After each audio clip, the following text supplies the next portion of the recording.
பார்த்திங்கன்னா நமக்கு வந்து வேர்க்கடலை, பொட்டுக்கடலை அண்ட் சட்னி ஓகேங்களா. அப்புறம் வரமிளகா 4 போட்டிருக்கேன். கருவேப்பிலை கொஞ்சம், இஞ்சி, புளி இது போட்டு நல்லா வணக்கி விடுங்க. வறுபட்டுருச்சு பாருங்கள், கொஞ்சம் நேரம் ஆறட்டும் ஓகேங்களா. ஓகே, தேவையான உப்பு போட்டுட்டு இந்த ஆல்ரெடி வறுத்து வச்சுருக்கோம் இல்லைங்களா, அதெல்லாம் போட்டு நல்லா அரைச்சிக்கணும் ஓகேங்களா. சட்னி ரெடி ஓகேங்களா.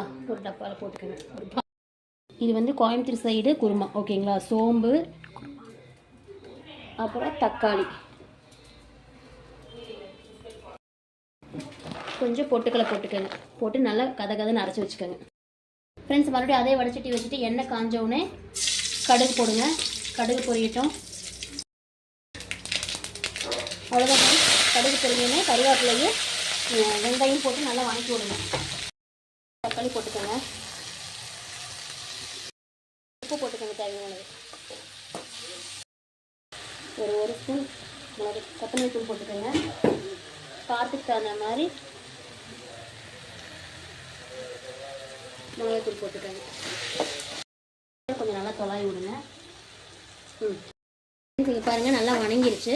இப்போ பார்த்தீங்கன்னா நம்ம வந்து அரைச்ச அந்த பொட்டுக்களையும் தக்காளியும் அரைச்சி வச்சுருக்கோம் இல்லைங்களா, சோம்பு அதை அரைச்சதை போட்டுட்டு ஜாரம் கழுவி தண்ணி அதில் ஊற்றுங்க.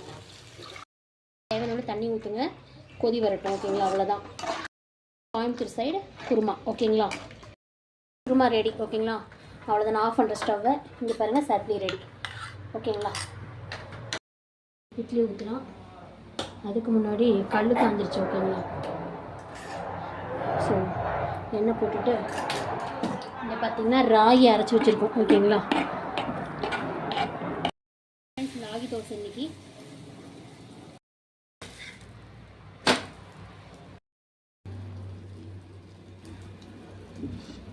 இட்லி பாருங்கள் ஃப்ரெண்ட்ஸ், ஊற்றிக்கங்க ஓகேங்களா.